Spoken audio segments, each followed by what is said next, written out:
Semangat pagi anak-anak, kita bertemu lagi pada hari ini dengan pelajaran PPKN.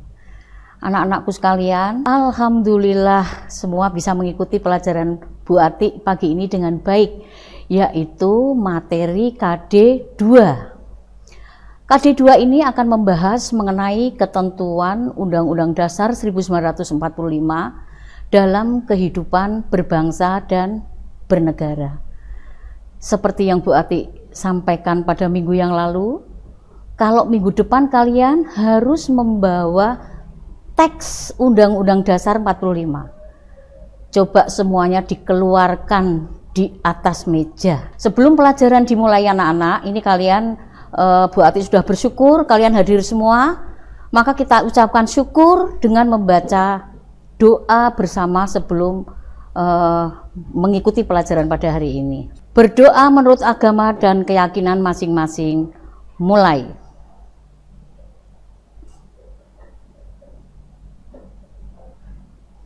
Selesai. Anak-anakku sekalian, pada KD kedua ini kita memerlukan pertemuan sampai 4 kali. Berarti setiap jam tatap muka itu 2 kali, berarti 1 bulan kita akan membahas materi KD 2 ini. Tentunya kalian mengerti bahwa di dalam KD 2 itu sangat syarat sekali isinya yang harus betul-betul kalian pahami. Makanya yang sekarang belum membawa teks Undang-Undang Dasar 45, Bu Ati harapkan minggu depan dan minggu-minggu selanjutnya harus sudah siap. Kalau tidak, seperti biasa kalian akan saya hukum. Ya. Begini anak-anak, KD ini itu akan menelaah mengenai ketentuan Undang-Undang Dasar 1945 yang di dalamnya akan mengatur tentang wilayah negara, mengatur tentang warga negara dan penduduk, mengatur tentang agama dan kepercayaan, juga mengatur tentang pertahanan dan keamanan. Materi ini demikian luasnya. Sebelum sampai ke materi ini, Bu Ati akan mencoba menanyakan sejauh mana kalian mengetahui bagaimana wilayah negara kita. Siapakah yang tahu wilayah kita secara astronomis terletak di garis lintang berapa dan bujur berapa? Coba siapa yang tahu? Linda. Iya, bagus. Ya. Kalau kita menanyakan mengenai letak wilayah astronomis, maka jawabannya adalah dilihat dari garis lintang dan garis bujur. Garis lintangnya yaitu 6 derajat lintang utara sampai 11 derajat lintang selatan, dan garis bujurnya 95 bujur timur sampai 141 bujur timur. Ya, kemudian ada letak apa lagi anak-anak? Ayo, Bu Ati ingin tahu sejauh mana pemahaman kalian terhadap wilayah NKRI sesuai dengan konsep wawasan Nusantara tentunya. Iya, iya Mbak, iya Mbak lagi. Iya, Titin. Wawasan Nusantara apa singkatannya, pengertiannya Titin? Bagus sekali, itulah yang Bu Ati betah kalau masuk di kelas 10 IPA 5. Jadi seminggu yang lalu sudah Bu Ati persiapkan materi, kalian bisa secara kondusif menerima pelajaran Bu Ati dengan baik. Jadi wawasan Nusantara itu adalah cara memandang bangsa Indonesia tentang diri dan lingkungannya berdasarkan ide nasionalnya yang dilandasi oleh Pancasila dan Undang-Undang Dasar 1945. Lah, itu kalau kita berbicara wilayah secara umum. Namun yang Bu Ati akan sampaikan pada saat ini, wilayah kita itu terdiri dari daratan, lautan, udara, dan daerah ekstrateritorial. Itu tujuan pertama dari materi ini yang hendak Bu Ati sampaikan. Ya. Yang dimaksud dengan wilayah daratan itu tempat atau mana saja yang apabila kita pijak itu tidak amblong. Artinya berarti berupa daratan atau tempat berlangsungnya penduduk bertempat tinggal, juga berlangsungnya infrastruktur politik dalam menyelenggarakan pemerintahan.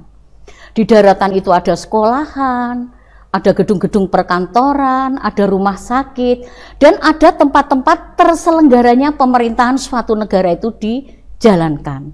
Itu yang namanya daratan. Kemudian yang kedua, yang namanya lautan.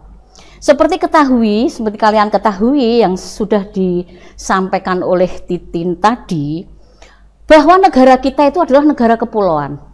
Jadi cara pandang bangsa kita terhadap lingkungannya itu tidak hanya berasal dari mana kita berasal. Misalnya Bu Ati dari Jawa. Bu Ati fokus melihatnya itu bukan Jawa yang Bu Ati lihat. Tetapi cara pandang Bu Ati melihat Indonesia itu adalah dari Sabang sampai Merauke. Dari 6 derajat lintang utara sampai 11 derajat lintang selatan, dari 91 bujur timur sampai 141 bujur timur.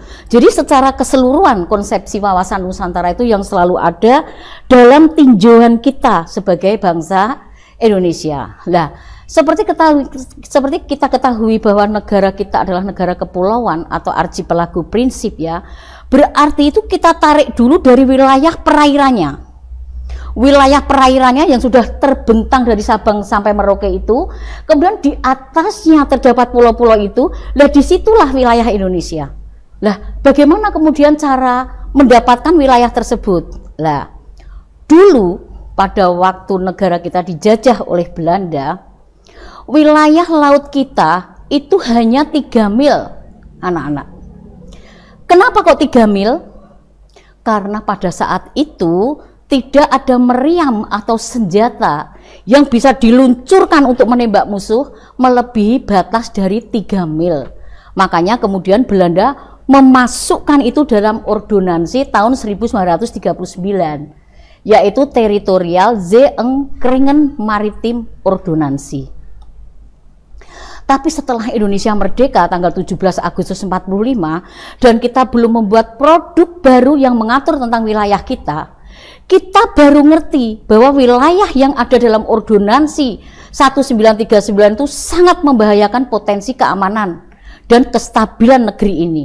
Karena negeri kita yang lebih banyak perairannya itu, jika ditarik 3 mil dari atas Pulau Jawa di bagian utara dan diturunkan dari Kalimantan bagian selatan, maka di tengahnya itu ada laut bebas. Lah, laut bebas itu sesuai dengan prinsip res nullius itu bisa dilewati oleh kapal-kapal yang berbendera asing. Sementara antara Jawa dengan Kalimantan itu adalah bagian dari wilayah kita. Lah, kalau hal ini, ordonansi ini tidak berusaha pemerintah kita untuk menggantinya dengan aturan yang baru, maka bisa-bisa kewilayahan kita akan menjadi terganggu keamanannya karena ada kapal-kapal asing yang berhak masuk di perairan wilayah Indonesia.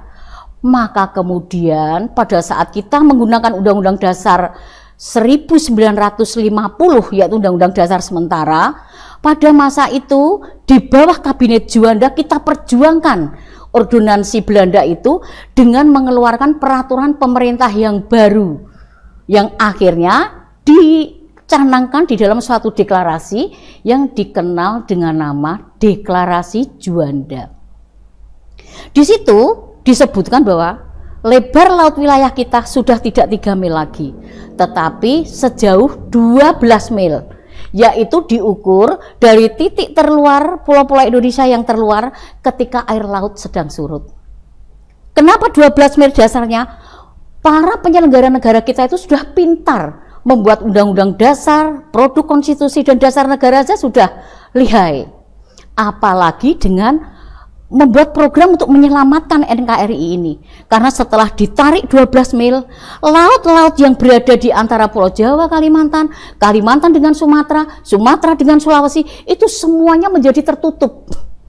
Sehingga kemudian wilayah laut pedalaman di dalam wilayah negara kita itu menjadi perairan, yang kemudian kita sebut menjadi zona laut teritorial, yaitu zona sejauh 12 mil.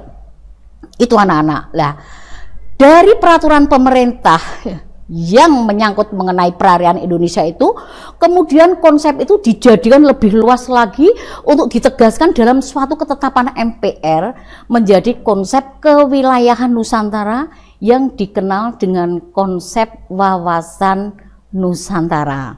Ya, itu mengenai wilayah laut kita. Tidak hanya sampai di sini anak-anak, kita memperjuangkan wilayah laut kita. Karena negeri kita adalah negeri yang terluas dan pantainya itu terbentang terluas sedunia, maka kemudian kita harus bisa memperjuangkan bahwa potensi laut kita itu harus bisa dijadikan sebagai sumber ekonomi bagi pembangunan nasional. Akhirnya kemudian kita berjuang di forum internasional, kemudian lebar laut teritorial yang 12 mil itu kita bawa ke Montego Bay di Jamaika sana. Akhirnya terjadilah traktat multilateral yang pada bulan Desember tahun 1982 kita kenal sebagai UNCLOS, yaitu United Nations Convention on the Law of the Sea. Jadi konvensi yang menyangkut hukum laut internasional.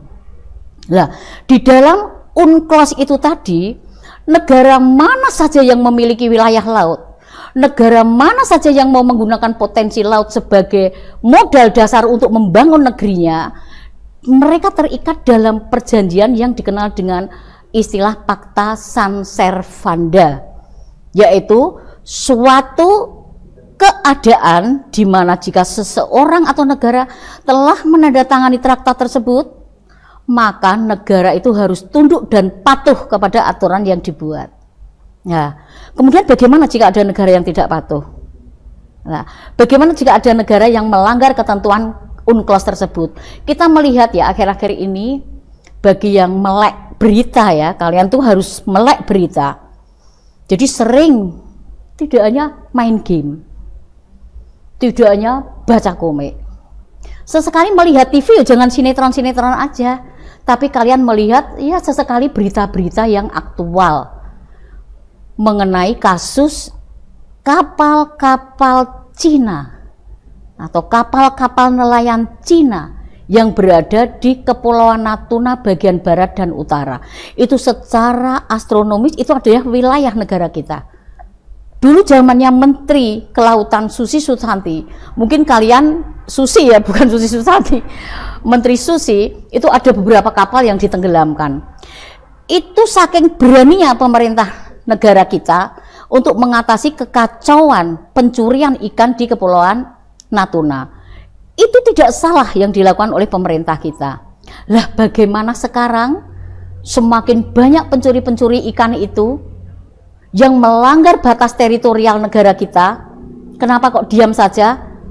Saat inilah kalian semua harus mengkritisi, belajar melalui media, tidak hanya satu media, karena bagaimanapun nasib NKRI itu berada di tangan kalian, ya, karena kalian adalah penerus estafet bapak-bapak kita yang sekarang ada di pemerintahan. Bagaimana cara mempertahankan kemerdekaan dan kedaulatan negeri ini dari wilayah apa? Laut, karena berulang kali laut kita yang dicemari oleh kapal-kapal yang kotor, yang tidak tahu aturan, mencuri kekayaan alam kita yang melimpah ruah. Itu anak-anak, itu yang ke laut ya, itu yang kedua. Jadi daratan sudah, laut sudah. Nah, bagaimana laut yang sekarang ada di dalam UNCLOS itu? Yang pertama laut teritorial, itu gampangnya kalian mikir, laut teritorial itu adalah laut yang menjadi wilayah suatu negara atau laut teritorial. Pengertiannya secara politis, artinya jika ada kapal-kapal asing yang masuk di batas teritorial itu, kapal-kapal perbatasan kita yang menjaga sudah memperingatkan tidak mau, kita bisa menembak secara langsung kapal itu. Berbeda dengan ketentuan yang kedua, yaitu di dalam zona ekonomi eksklusif. Kalau di dalam zona ekonomi eksklusif itu lebar laut wilayah kita sejauh 200 mil, diukur dari titik terluar pulau-pulau Indonesia yang terluar ketika air laut sedang surut. Kenapa demikian jauhnya? Bukan hanya negeri kita yang mendapatkan 200 mil, negeri manapun yang memiliki wilayah laut Mengapa sejauh itu? Karena mereka sangat berkepentingan potensi laut bisa membantu mereka dalam membangun negerinya. Karena potensi laut seperti kalian ketahui tidak hanya ikan anak-anak. Di dalam laut itu juga banyak sekali sumber daya. Flora, fauna, bahkan minyak yang bisa dieksplorasi atau dieksploitasi, yaitu dengan memenuhi ketentuan yang ketiga, yaitu zona landas kontinen. Jadi di dalam traktat multilateral itu ada tiga batasan laut. Yang pertama laut teritorial, yaitu secara politis sejauh 12 mil. Kemudian yang kedua, zona ekonomi eksklusif sejauh 200 mil, yaitu pada konsep ekonominya. Dan yang ketiga, zona landas kontinen. Nah, kalau landas kontinen itu bukan jauhnya anak-anak, bukan. Kalau landas kontinen itu adalah pengertiannya daratan yang berada di permukaan, di bawah permukaan air laut sedalam 200 meter. Jadi sedalam 200 meter laut itu menjadi kekayaan milik bangsa yang memiliki wilayah laut tersebut. Setelah ditarik 200 mil kedalaman 200 meter. Itu yang disebut dengan landas kontinen. Sampai di sini anak-anak mengenai laut ada yang bertanya? Ada anak-anak? Jangan takut-takut ya, setiap kalian bertanya itu mesti Bu Ati kasih tanda. Karena nilai itu bukan karena kalian bisa menjawab pertanyaannya Bu Ati, tapi kepedulian kalian menerima materi Bu Ati kemudian bingung menerimanya, Bu Ati apresiasi. Itu muridnya Bu Ati. Ada yang bertanya? Ya? Bagus. Silakan Mbak. Mbak lagi, terus yang laki-laki bagaimana ini? Silakan Rosa. Ya, apa pertanyaanmu? Ya? Iya? Oh, bagus sekali pertanyaanmu. Bagaimana jika Indonesia dengan Singapura ya? Ya, betul. Bagus sekali pertanyaan. Kita beri aplaus dulu. Ya, kita beri aplaus dulu. Bagus. Ini anak yang peka ini. Benar. Karena di Kepulauan Riau, di Batam itu, dari Batam kita melihat Singapura itu lampu-lampunya nampak. Benar. Lah bagaimana kita bisa menarik 12 mil atau 200 mil? Berarti negeri Singapura kecaplok gitu. Ya enggak, Singapura pun ikut dalam perjanjian traktat multilateral UNCLOS itu. Jadi nanti laut yang berada di antara ujung pulau Indonesia yang terluar dengan ujung pulau Singapura yang terluar itu dihitung. Ada berapa mil? Kemudian dibagi dua. Ya, cara membaginya dua biar mendapatkan pengesahan dari hukum internasional harus melalui traktat bilateral. Ya, jadi traktat yang sifatnya tertutup hanya untuk Indonesia dan Singapura. Setelah traktat itu ditandatangani dan diratifikasi oleh DPR masing-masing, traktat itu mengikat. Jadi setiap negara dan warga negaranya harus tunduk patuh terhadap aturan itu untuk mengetahui batas-batasnya. Karena dengan masing-masing negara, dia menghargai batas-batas yang dimiliki oleh negara lain, itu sudah menghargai kemerdekaan dan kedaulatan negeri yang lain seperti yang tercanangkan dalam asas-asas piagam PBB. Ya, ada lagi yang mau bertanya? Yang laki-laki. Coba yang laki-laki. Kok melempem sekali? Tidak ada yang bertanya? Ya, Bu Ati lanjutkan sekarang yang ketiga, yaitu setelah daratan, wilayah dan udara. Lautan dan udara. Lah udara itu bagaimana? Bagaimana Bu Ati? Kalau udara itu setinggi apa kita menguasai udara kita? Nah, kita mengacu pada Konvensi Paris 1919 bahwa di atas daratan dan di atas lautan suatu negara ditarik 32.000 kaki itu adalah wilayah negeri yang bersangkutan. Jadi kalau misal sudah di atas 32.000 kaki, kita melihat dari bawah ada pesawat kecil sekali yang terbang hanya kelihatan asapnya, itu sudah di luar teritorial kita. Itu adalah lalu lintas penerbangan internasional. Jadi harus kita hargai, kecuali masuk di dalam batas 32.000 kaki itu nanti akan tertangkap di dalam radar. Ya. Kemudian yang terakhir, anak-anakku, yang terakhir mengenai wilayah ini adalah yang keempat ya, yaitu daerah ekstrateritorial. Apa yang dimaksud dengan daerah ekstrateritorial? Daerah ekstrateritorial itu daerah yang berada di luar negara tetapi menjadi bagian wilayah dari negara itu. Mudeng yang dimaksud Bu Ati? Susah ya? Diwalik. Wilayah negara kita yang berada di negara lain. Coba lebih jelas mana? Wilayah yang berada di luar negara tetapi menjadi bagian dari wilayah kita, atau wilayah kita yang berada di negara lain. Gampang yang kedua ya. Oke, kalau gampang yang kedua misalnya begini. Daerah ekstrateritorial itu seperti ini. Contohnya yang pertama yaitu kapal. Kapal yang sedang berlayar di batas zona ekonomi eksklusif yang sejauh 200 mil itu, di bawah kapal yang dilayari itu kan kapal itu ada benderanya toh nak. Nah, kapal yang berlayar itu daerah ekstrateritorialnya mengikuti kapal tersebut. Artinya, kalau itu disebut daerah ekstrateritorial, berarti wilayah yang berdekatan dengan kapal yang sedang berlayar itu tidak boleh melakukan tembakan atau tidak boleh mengganggu perjalanan mereka. Karena di bawah kapal itu merupakan daerah ekstrateritorial mereka. Dengan catatan, ada catatannya, kapal itu tidak berhenti. Kalau sampai kapal itu berhenti, maka patroli perbatasan kita akan mendekati. Ono opo ini? Kalau mereka tidak bisa menunjukkan misalnya, oh rusak kapal ini, ngadat mesinnya atau apa, sementara yang kita lihat bahwa ada awak-awak kapalnya sedang melempar pukat harimau, itu bisa menjadi masalah internasional yang nanti bisa menjadi konflik dua negara.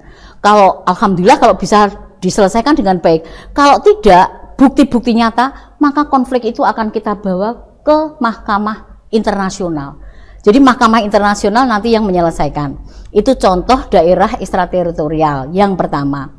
Terus yang kedua, apakah daerah ekstrateritorial itu? Yaitu kantor dan rumah kediaman diplomatik. Jadi misalnya begini, negara itu kan tidak bisa toh nak memenuhi kepentingannya sendiri tanpa adanya kerjasama dengan negara lain, kan tidak bisa. Mereka mengadakan hubungan dengan negara lain itu secara politik atau secara ekonomi. Secara politik dituangkan dalam perjanjian diplomatik. Secara ekonomi, perindustrian, perniagaan dituangkan dalam kegiatan kerjasama konsuler. Nah, ketika kita mengadakan hubungan diplomatik dengan Singapura tadi misalnya ya, atau Amerika, maka kemudian kan adanya tukar-menukar diplomatnya. Nah, diplomat Amerika yang bekerja untuk negerinya ke Indonesia, berarti dia kan memiliki rumah dan kantor tempat kediaman.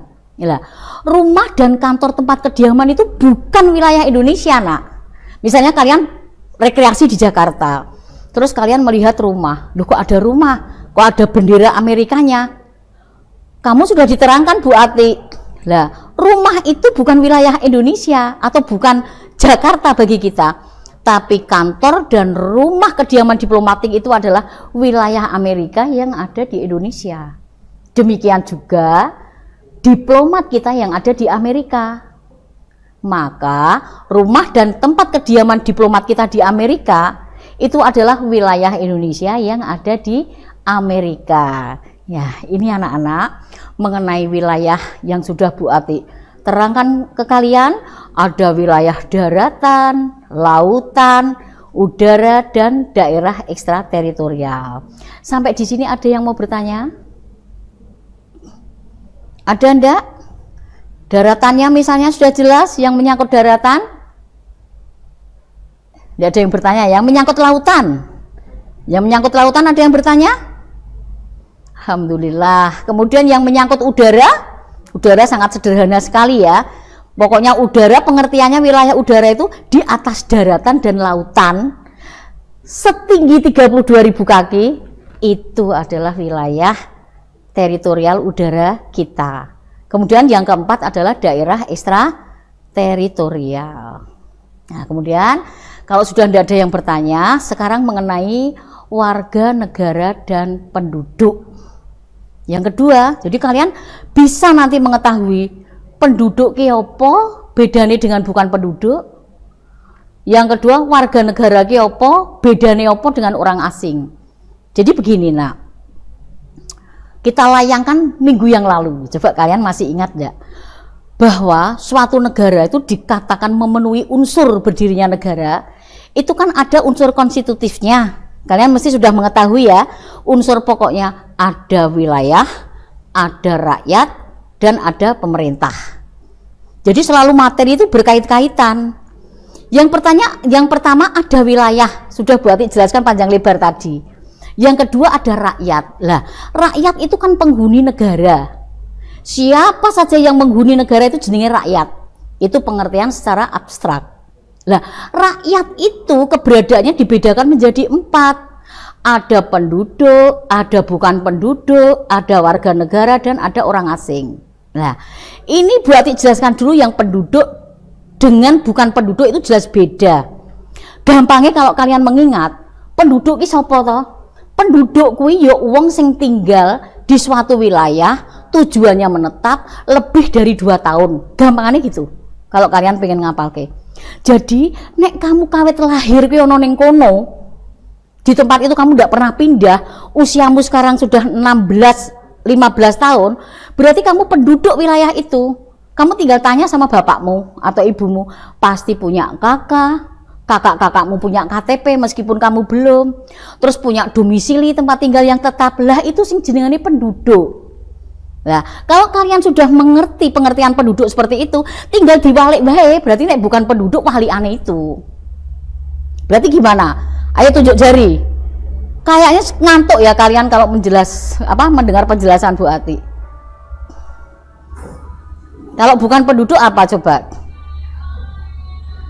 Kalau bukan penduduk berarti waliane. Waliane kalau bukan penduduk ya.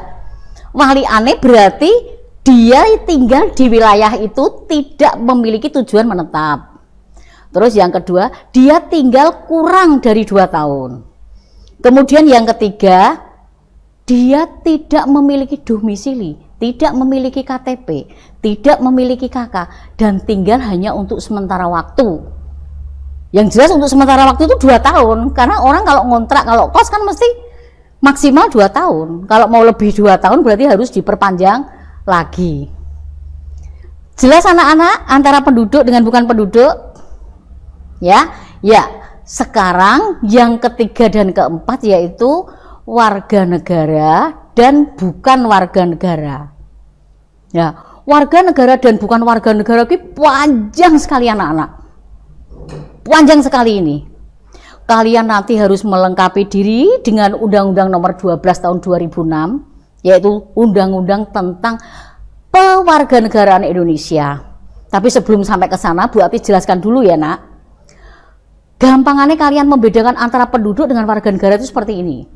Kalau warga negara itu siapa saja yang karena peraturan, karena hukum, atau karena perundang-undangan, dia menjadi warga dari suatu negara. Itu yang dimaksud dengan warga negara. Nah, di dalam Undang-Undang Dasar 45, nah ini kita mulai masuk nak sekarang kalau warga negara, kita mulai masuk dalam teks Undang-Undang Dasar 45 yang harus kalian bawa. Coba sekarang ayo dibuka pasal 26. Dibuka pasal 26 Undang-Undang Dasar. GG buka Undang-Undang Dasar pasal aja enggak bisa. Ayo balapan, siapa yang lebih duluan bisa membaca pasal 26? Ya, Mas Anton ya, bacakan yang keras biar lainnya dengar. Iya, nah ini sudah terlihat, ini sudah biasa buka-buka pasal-pasal dari SMP dulu mesti. Ya, menurut pasal 26 Undang-Undang Dasar 45 seperti yang dibacakan oleh Anton tadi ya nak, bahwa yang menjadi warga negara Indonesia itu adalah orang-orang dari bangsa Indonesia asli dan orang-orang dari bangsa lain yang disahkan dengan undang-undang sebagai warga negara. Berarti yang menjadi warga negara kita di kelas ini saja wis. Kalian tidak boleh terus ada orang yang sipit. no Cino. Gak boleh kalian seperti itu. Atau Bon Ambon, Ambon. Atau weh Frika, Frika. Oh, itu kalian sudah pelanggaran HAM sebetulnya itu. Melakukan perbuatan yang tidak menyenangkan. Karena apa? Karena yang menjadi warga negara itu tidak hanya orang Indonesia asli saja, tetapi bisa orang-orang dari bangsa lain yang karena undang-undang mereka menjadi WNI. Nah, bagaimana jika anak itu bapak ibunya wis warga negara Indonesia meskipun keturunan Cina, meskipun keturunan Arab, ya toh? Tapi bapak ibunya sudah WNI, loh, otomatis anak yang dilahirkan ya otomatis warga negara Indonesia. Jadi kalian tidak boleh seperti itu. Misalnya kalian iri, kenapa sekarang banyak warga yang sipit, yang kulitnya putih, cantik kayak kok hanya warga negara yang keturunan. Lah itu saatnya kalian introspeksi, harus mengangkat lengan bajumu ini. Lebih membelalakkan matamu untuk bisa bersaing, belajar membaca. Jadi latihan, jangan kamu kalah dengan mereka, harusnya kamu lebih karena kamu di negerimu sendiri. Nenek moyangmu itu dulu, nenek moyang dunia mengatakan nenek moyang yang cerdik, dengan perahu bercadiknya, dengan Borobudurnya yang menjadi 7 dari keajaiban dunia. Tunjukkan pada mereka bahwa kalian mampu. Lah itu nak. Nah sekarang setelah menjadi warga negara Indonesia, kalian tidak boleh membedakan di dalam pergaulan, di kelas misalnya, di lingkungan masyarakat, dalam kehidupan berbangsa dan bernegara. Tidak bisa, karena yang namanya warga negara itu memiliki hak dan kewajiban yang sama. Di mana? Di dalam pasal 27 sampai pasal 34. Jadi ketika Bu Ati menerangkan seperti ini, undang-undang dasarmu harus buka biak di meja kalian.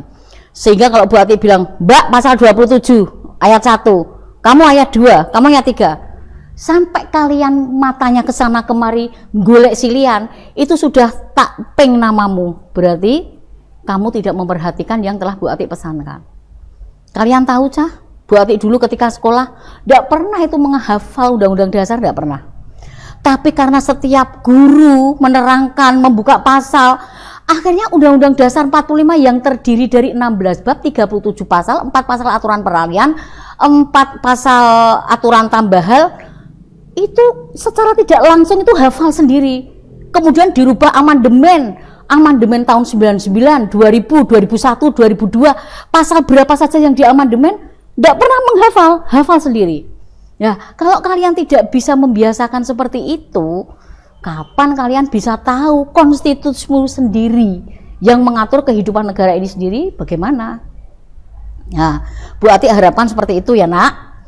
Lah kaitannya dengan warga negara itu, Bu Ati menghendaki kalian pasal 27 sampai dengan pasal 34 harus hafal di luar kepala. Ya. Pada pertemuan yang akan datang, akan Bu Ati tunjuk satu-satu untuk membahas dan menerangkan pasal-pasal tersebut. Ya. Kemudian selanjutnya ada syarat-syarat nak untuk orang asing agar bisa menjadi warga negara Indonesia. Itu prosedurnya seperti apa? Ada semua itu di dalam Undang-Undang nomor 12 tahun 2006. Jadi nanti bisa kalian pelajari. Di antaranya adalah yang jelas ya nak, jika ada seorang asing ingin menjadi warga negara Indonesia, maka orang asing itu harus tinggal dulu di wilayah kita itu 5 tahun berturut-turut atau 10 tahun tidak berturut-turut. Ditunjukkan dengan apa?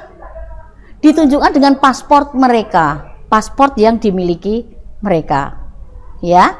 Nah, setelah syarat yang itu dimiliki 5 tahun berturut atau tidak berturut-turut, kemudian yang kedua, cinta kepada NKRI, cinta kepada Pancasila, cinta kepada Undang-Undang Dasar 45 dan sebagainya yang ada tertulis dalam Undang-Undang nomor 12 tahun 2006. Ya. Anak-anakku semua, ya. Sekarang akan Bu Ati berikan tugas untuk kalian persiapkan minggu depan, karena kita harus belajar secara nyata dengan melihat gambar, yaitu gambar wilayah Indonesia sesuai dengan konsep wawasan Nusantara seperti apa. Nanti kalian bedakan antara wilayah teritorial, zona ekonomi eksklusif, dan landas kontinen dengan warna ya nak, dengan warna. Misalnya yang teritorial itu biru muda, yang zona ekonomi eksklusif biru tua, terus yang landas kontinen merah, misalnya seperti itu. Kemudian yang kedua, tolong paparkan nanti ini secara lisan proses naturalisasi dari seorang yang berkewarganegaraan asing untuk menjadi warga negara Indonesia.